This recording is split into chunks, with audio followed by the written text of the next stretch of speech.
Hi all. ఈ వీడియోలో 7th క్లాస్కి సంబంధించిన లెసన్స్ అన్నీ చాప్టర్ వైజ్గా చూస్తున్నాం. అదే కాకుండా వీడియో లెంతీగా ఉండొచ్చు, ఎందుకంటే ఆల్మోస్ట్ టెక్స్ట్ బుక్లో ఉన్న మ్యాటర్ మొత్తం నోట్స్లో ఉంది. అంటే ఏది వదిలిపెట్టకుండా ఉండాలనే ఉద్దేశంతో కుదిరినంతగా రాయడం జరిగింది. ఈ వీడియో చూస్తే టెక్స్ట్ బుక్లో ఏవి మిస్ చేయకుండా ఎలా చదువుతామో ఈ వీడియో చూస్తే కూడా అలా ఉంటుంది. ఏవి మిస్ చేయకుండా అన్ని అవసరమయ్యే విధంగా ఇందులో నోట్స్లో రాసి అది వీడియో చేస్తున్నాను. నచ్చితే లైక్ చేయండి.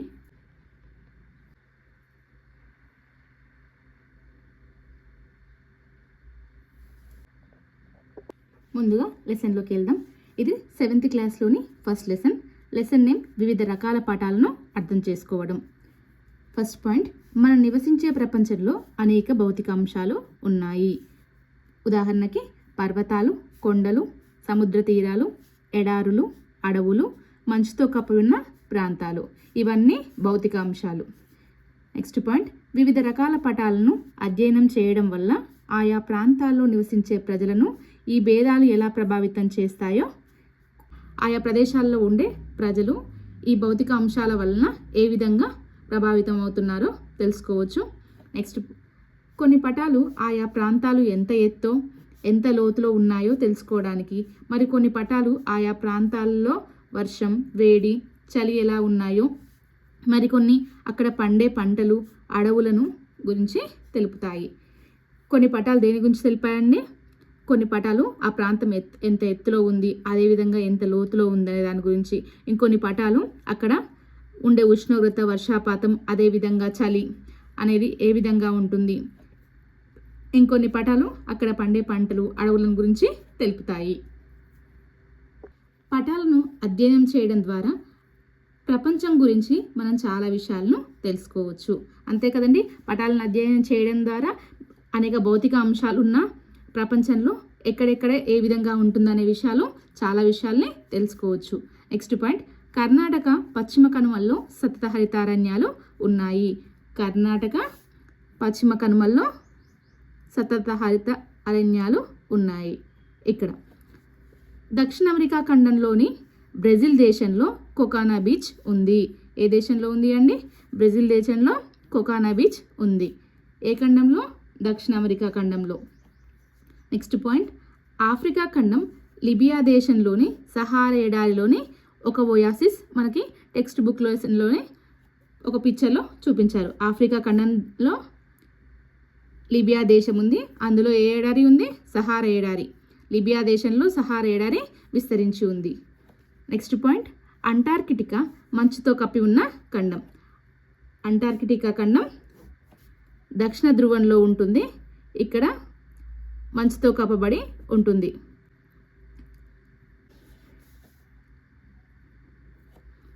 మంచుతో కప్పబడి ఉన్న మహాసముద్రం ఏంటండి? ఆర్కిటిక్ మహాసముద్రం. టెక్స్ట్ బుక్లో ఇచ్చిన ఈ పిక్చర్స్ చూడండి ఒకసారి. ఇది కర్ణాటక పశ్చిమ కనుమలలోని సతత హరితారణ్యాలు, అదేవిధంగా దక్షిణ అమెరికా ఖండంలోని బ్రెజిల్ దేశంలోని కొకానా బీచ్. నెక్స్ట్ పిక్చర్, ఆఫ్రికా ఖండం లిబియా దేశంలోని సహారా ఎడారిలో ఒక ఒయాసిస్. నెక్స్ట్, అంటార్కిటికా ఖండం మంచుతో కప్పి ఉన్న ఖండం. ఇది కర్ణాటక పశ్చిమ కనుమల్లోని సతత హరితారణ్యాలు. అదేవిధంగా దక్షిణ అమెరికా ఖండంలోని బ్రెజిల్ దేశంలో కొకానా బీచ్. ఇక్కడ చూడండి, ఆఫ్రికా ఖండం లిబియా దేశంలోని సహారా ఎడారిలో ఒయాసిస్. ఇవి అంతా వాటర్.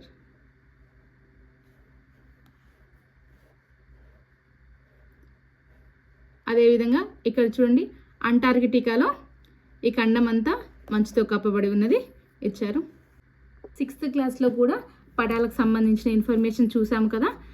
ఇక్కడ కొన్ని క్వశ్చన్స్ అడిగారు, చూడండి. ఫస్ట్ క్వశ్చన్, మెహర్ హైదరాబాద్ నుండి భోపాల్ వెళ్ళాడు, అతను ఏ దిక్కుకు ప్రయాణం చేశాడు అని అడిగారు.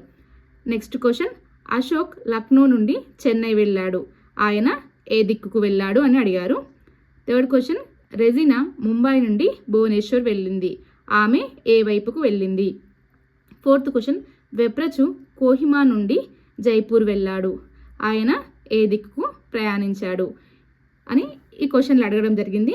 ముందుగా ఈ ప్రదేశాలు మ్యాప్లో ఎక్కడ ఉన్నాయో గుర్తుంటేనే వాళ్ళు ఎక్కడి నుంచి ఏ దిశగా వెళ్ళిరనే దానికి మనం ఆన్సర్ చేయగలుగుతాము. ఒకసారి ఇవి చూద్దాం. ఫస్ట్ క్వశ్చన్, మెహర్ హైదరాబాద్ నుండి భోపాల్కి వెళ్ళాడు. హైదరాబాద్ ఎక్కడుంది? ఇక్కడ ఉంది. భోపాల్ ఇక్కడ ఉంది. ఇక్కడ నుంచి ఇక్కడికి వెళ్ళాడు.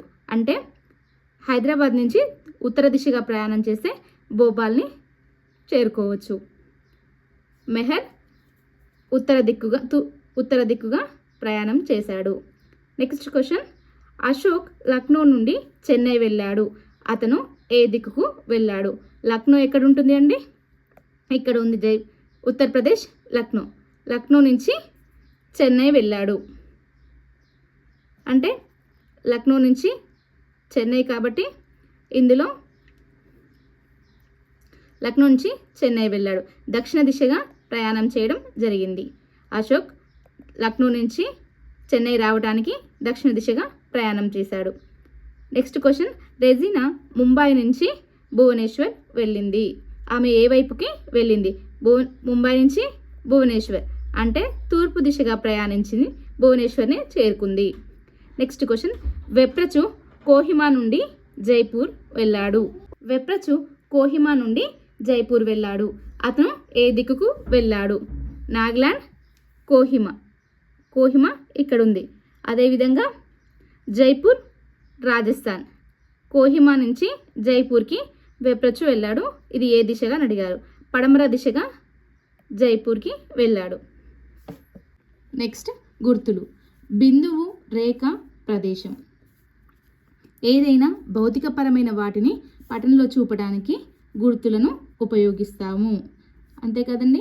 6th క్లాస్లో సాంప్రదాయకను ఉపయోగించడం చూసాము. అదేవిధంగా ఇక్కడ బిందువు, రేఖ, ప్రదేశం అనే ప్రదేశాలను గుర్తించడానికి ఏ గుర్తులను వాడతామో ఇక్కడ చూద్దాం. భారతదేశ పటంలో ఢిల్లీని గుర్తించమంటే ఇలా బిందువుతో చూపించి ఢిల్లీ అని రాస్తాము. ఢిల్లీ అనే దగ్గర ఇలా చుక్క పెట్టి రాయడం జరిగింది. అదేవిధంగా మంజీరా నదిని చూపడానికి ప్రవాహ మార్గంలో ఇలా రేఖని గీస్తాము.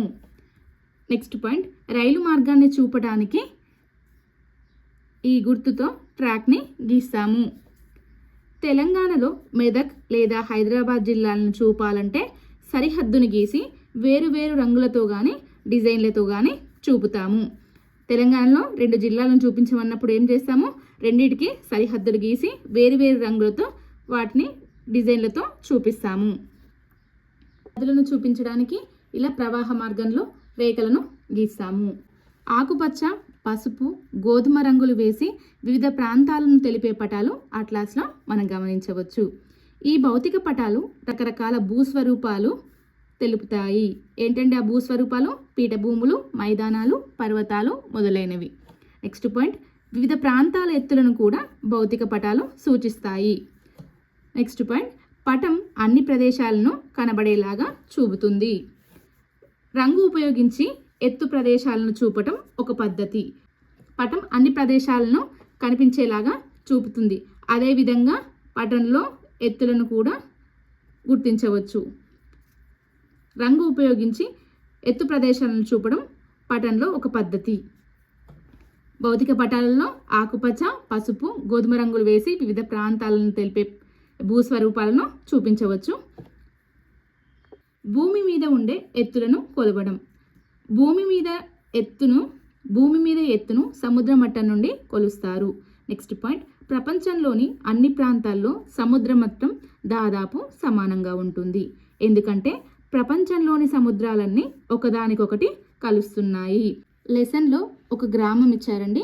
అది నింపూరు గ్రామం. నింపూరు గ్రామం యొక్క ఎత్తును తెలిపే ఒక పటం ఇచ్చారు. అది ఒకసారి గమనిద్దాం. ఇది సముద్ర మట్టం. అదేవిధంగా ఇది నింపూరు గ్రామం. ఇది ఒక గుట్ట పైన ఉంది. అదేవిధంగా నింపూరు గ్రామం నుండి కొంత ఎత్తులో గుడి ఉంది. ఇది ఎలా చూస్తారు అంటే, ఇది సముద్ర మట్టం 0 మీటర్లుగా తీసుకున్నప్పుడు ఇక్కడ నుంచి ఇక్కడ వరకు ఉన్న ఎత్తు, దీనిని నింపూరు గ్రామం సముద్ర మట్టానికి 50 మీటర్ల ఎత్తులో ఉందని చెప్తాము. అదేవిధంగా గుడి, నింపూరు గ్రామంలో ఉన్న గుడి సముద్ర మట్టం నుంచి 100 మీటర్ల ఎత్తులో ఉందని చెప్తాము. నింపూరు గ్రామం సముద్ర మట్టం నుండి ఎత్తు. రంగులను ఉపయోగించి ఎత్తులను తెలిపే పద్ధతిలో ఇక్కడ ఒకసారి చూద్దాం.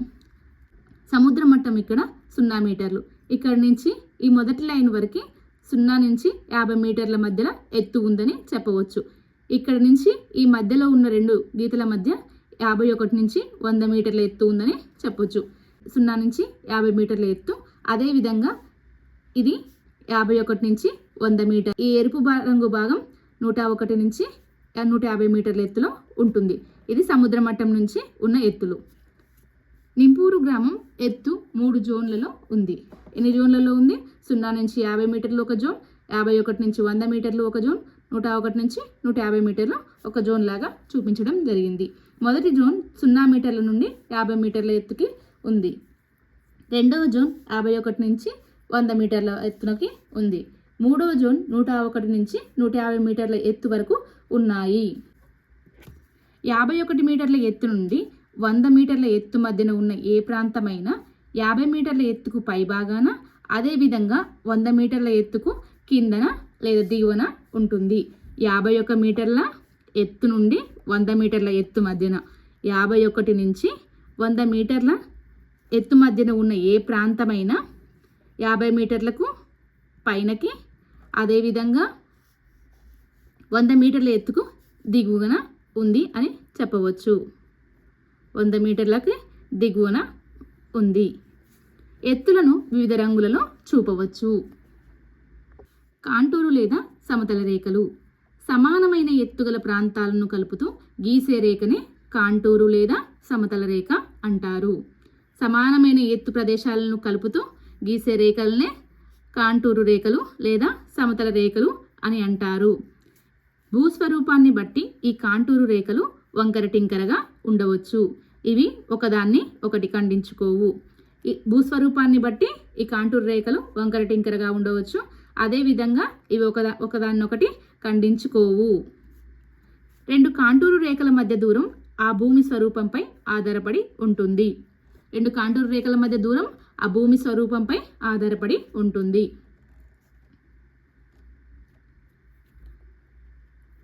భూమి వాలు ఎత్తుగా ఉంటే కాంటూరు రేఖలు ఒకదానికొకటి దగ్గరగా ఉంటాయి. భూమి వాలు ఎత్తుగా ఉంటే కాంటూరు రేఖలు ఒకదానికొకటి దగ్గరగా ఉంటాయి. భూమి వాలు తీవ్రంగా లేకుండా తక్కువ వాలు ఉంటే కాంటూరు రేఖలు దూరంగా ఉంటాయి. ఎత్తుగా ఉంటేనేమో కాంటూరు రేఖలు దగ్గరగా ఉంటాయి. ఎత్తు తక్కువగా ఉంటే కాంటూరు రేఖలు దూరంగా ఉంటాయి. ఎత్తు ఎక్కువగా ఉంటే కాంటూరు రేఖలు దగ్గరగా ఉంటాయి. అదేవిధంగా దూరంగా ఎప్పుడు ఉంటాయి? కాంటూరు రేఖలు ఎత్తు తక్కువ ఉన్నప్పుడు దూరంగా ఉంటాయి. భూమి వాలు ఎత్తుగా ఉన్నప్పుడు కాంటూరు రేఖలు దగ్గరగాను, భూమి వాలు తక్కువగా ఉన్నప్పుడు కాంటూరు రేఖలు దూరంగాను ఉంటాయి. నెక్స్ట్ పాయింట్, ఎత్తులను చూపే పటాల వల్ల ఉపయోగాలు. ఈ పటాలు భూమి ఉపరితల స్వభావాలను తెలుసుకోవడానికి ఉపయోగపడతాయి. నెక్స్ట్, పర్వతాలు, లోయలు ఎక్కడ ఉన్నాయో తెలుసుకోవచ్చు. ఈ ఎత్తులను చూపే పటాల వల్ల పర్వతాలు, లోయలు ఎక్కడ ఉన్నాయో తెలుసుకోవచ్చు. తెలంగాణ భౌతిక పటంలో గమనిస్తే గోదావరి నది తూర్పు వాలుగా ప్రవహిస్తుంది చూడవచ్చు. ఈ భౌతిక పటంలో భూస్వరూపాలు, మైదానాలు, పర్వతాల గురించి తెలుసుకోవచ్చు. కాబట్టి అదేవిధంగా ఎత్తులను చూపడం వలన అవి ఎంత ఎత్తులో ఉన్నాయో తెలుసుకోవచ్చు. అదేవిధంగా అక్కడ లోయలు, పర్వతాలు ఉన్నాయో లేదో తెలుసుకోవచ్చు. తెలంగాణ పటంలో గోదావరి నదిని ఏ దిశగా ప్రయాణిస్తుందో చూడవచ్చు. నెక్స్ట్ పాయింట్, తూర్పు వాలు గుండా పశ్చిమానికి ప్రయాణం చేస్తే పీఠభూమి ప్రాంతంలోని కొండలను చేరుకోవచ్చు. ఈ గోదావరి నది పశ్చిమం నుంచి తూర్పుకు ప్రవహిస్తుంది కదా. ఇక్కడ తూర్పు నుంచి పశ్చిమం వైపుగా వెళ్తే పీఠభూమి ప్రాంతంలోని కొండలను చేరుకోవచ్చు. ఈ పీఠభూమి ప్రాంతాన్ని కృష్ణా, గోదావరి నదులు విభజిస్తూ ఉండడం వల్ల లోతైన విశాలమైన లోయలు ఏర్పడ్డాయి. ఈ పీఠభూమి ప్రాంతాన్ని కృష్ణా, గోదావరి నదులు విభజిస్తూ ఉండడం వల్ల విశాలమైన లోయలు ఏర్పడ్డాయి. నెక్స్ట్ పాయింట్, రోడ్లు వేసేటప్పుడు, ఆనకట్టలు కట్టేటప్పుడు ఎత్తులను తెలిపే పటాలు బాగా ఉపయోగపడతాయి. ఎందుకంటే అక్కడ లోయలు పర్వతాలు ఉన్నాయో లేదో తెలుసుకోవచ్చు, అదేవిధంగా ఎంత ఎత్తులో ఉన్నాయో తెలుసుకోవచ్చు. కాబట్టి రోడ్లు వేసేటప్పుడు ఆనకట్టలు కట్టేటప్పుడు ఈ ఎత్తులను తెలిపే పటాలు బాగా ఉపయోగపడతాయి. నెక్స్ట్ పాయింట్, హెచ్చు తగ్గులున్న ప్రాంతంలోని 2 ప్రదేశాల మధ్య రోడ్లను నిర్మించేటప్పుడు ఈ పటాలు ఉపయోగపడతాయి. అలాగే ఆనకట్టలు కట్టేటప్పుడు ఎంత ప్రదేశం నీటిలో మునుగుతుందో లెక్క వేయడానికి కూడా ఉపయోగపడతాయి. ఆనకట్టలు కట్టేటప్పుడు ఎంత ప్రదేశం నీటిలో మునుగుతుందో లెక్క వేయడానికి, అదేవిధంగా హెచ్చు తగ్గులున్న ప్రాంతంలో 2 ప్రదేశాల మధ్య రోడ్లు నిర్మించేటప్పుడు ఈ పటాలు ఉపయోగపడతాయి. సముద్ర మట్టం నుంచి ఒక గ్రామం ఎంత ఎత్తులో ఉందనేది చూపించాము కదా, అది ఎలా తెలుసుకోవాలి అంటే సముద్ర మట్టం 0గా ఎలా తీసుకోవాలి అంటే ఇక్కడ చూద్దాం. సముద్ర ఉపరితలం మీద పెద్ద చిన్న అలలు నిరంతరం వస్తుంటాయి. సముద్ర ఉపరితలం మీద ఎల్లప్పుడూ అలలు వస్తూనే ఉంటాయి. అవి ఎప్పటికీ స్థిరంగా ఉండవు. ఈ ప్రక్రియ వలన సముద్రం ఎత్తు నిరంతరం పెరుగుతూ తరుగుతూ ఉంటుంది. ఈ అలల వలన ఎప్పుడు సముద్రం ఎత్తు పెరుగుతూ అదేవిధంగా తరుగుతూ ఉంటుంది. వీటిలో మనం సముద్రపు నీటి మట్టం 0గా గుర్తించడానికి సముద్రపు ఎత్తును వివిధ సమయాల్లో కొలిచి వాటి సగటు ఆధారంగా ఒక అవగాహనకు వచ్చి సముద్ర మట్టాన్ని నిర్ధారించడం జరిగింది. దీనికోసం ఈ సముద్ర పల్లలను కొన్ని సంవత్సరాల పాటు శాస్త్రవేత్తలు పరిశీలించి వాటి సగటు ఆధారంగా వారొక అవగాహనకు వచ్చి సముద్ర మట్టాన్ని నిర్ధారించడం జరిగింది. ఇది 0 మీటర్లుగా గుర్తించారు. ఇక్కడ తెలంగాణ పటం సముద్ర మట్టం నుంచి ఎంత ఎత్తులో ఉందనేది చూపించే పటం. ఆకుపచ్చ రంగులో ఉన్నది 0 నుంచి 150 మీటర్ల మీన్ సీ లెవెల్ అంటే సముద్ర మట్టం నుంచి 0 నుంచి 150 మీటర్ల ఎత్తులో ఉన్నాయి. అదే ఈ ప్యారెట్ గ్రీన్ కలర్ చూస్తే ఇక్కడ ఉన్న ప్రాంతాలు, నల్గొండలోని కొన్ని ప్రాంతాలు, ఇక్కడ ఆదిలాబాద్లోని కొంత ప్రాంతం, అదేవిధంగా ఇక్కడ ప్యారెట్ గ్రీన్లో ఉన్న కలర్ అంతా సముద్ర మట్టం నుంచి 150 నుంచి 300 మీటర్ల ఎత్తు మధ్యలో ఉంది. అదేవిధంగా ఈ పేల్ ఎల్లో చూస్తే 300 నుంచి 600 మధ్యలో ఉంది. చాలా ప్రాంతం, తెలంగాణలో చాలా ప్రాంతం 300 నుంచి 600 మధ్యలో ఉంది. సముద్ర మట్టం నుంచి 300 మీటర్ల నుంచి 600 మీటర్ల మధ్యలో ఉంది. ఎందుకంటే ఇది ఆల్రెడీ తెలంగాణ పీఠభూమిలో ఉంది. దక్కన్ పీఠభూమి చాలా ఎత్తులో ఉంది. దక్కన్ పీఠభూమిలో తెలంగాణ పీఠభూమి ఉంది కాబట్టి ఇది అధిక ఎత్తులో ఉంది. ఆరెంజ్ కలర్లో ఉన్నది 600 నుండి 1200 మీటర్ల ఎత్తులో ఉంది. సముద్ర మట్టానికి ఇది 600 నుంచి 1200 మధ్యలో ఉంది. ఇక్కడ ఉన్న ప్రాంతాలు